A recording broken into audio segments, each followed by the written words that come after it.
নমস্কার, কেমন আছেন সবাই? আশা করি ভালোই আছেন। আমি আজকে রান্না করব মাছের মাথা দিয়ে বাঁধাকপি। তার জন্য কড়াইতে প্রথমে তেল দিয়ে দিলাম, তারপরে গোটা গরম মশলা, তেজপাতা ফোড়ন দিলাম, তারপর আলুগুলো দিলাম।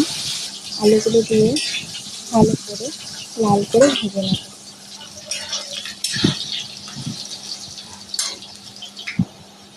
এরপর টমেটো কুচি দিলাম, টমেটোটা দিয়ে একটু নাড়িয়ে চাড়িয়ে নেব। তারপর দিয়ে দিলাম আদা বাটা, কাঁচা লঙ্কা বাটা, দিয়ে একটু কষিয়ে নেব। এরপরে দিলাম জিরের গুঁড়ো, হলুদ গুঁড়ো, লঙ্কার গুঁড়ো আর একটু চিনি দিয়ে ভালো করে নাড়িয়ে চাড়িয়ে কষিয়ে সামান্য একটু জল দিয়ে দিলাম। জলটা দিয়ে একটু ভালো করে কষিয়ে নেব।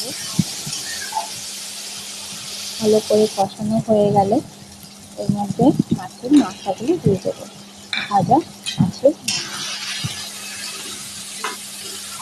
মাথাগুলো দিয়ে আবারও একটু ভালো করে কষিয়ে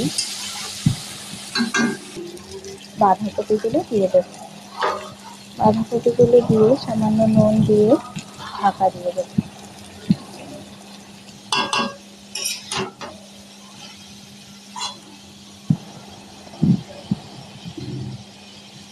বাঁধাকপিটা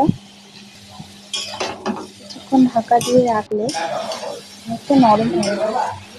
আমাদের বাঁধাকপিটা মোটামুটি হয়ে গেছে। এখন একটু গরম মশলা গুঁড়ো দিয়ে ভালো করে নাড়িয়ে নিলেই হয়ে যাবে সেই মাথা দিয়ে বাঁধাকপি।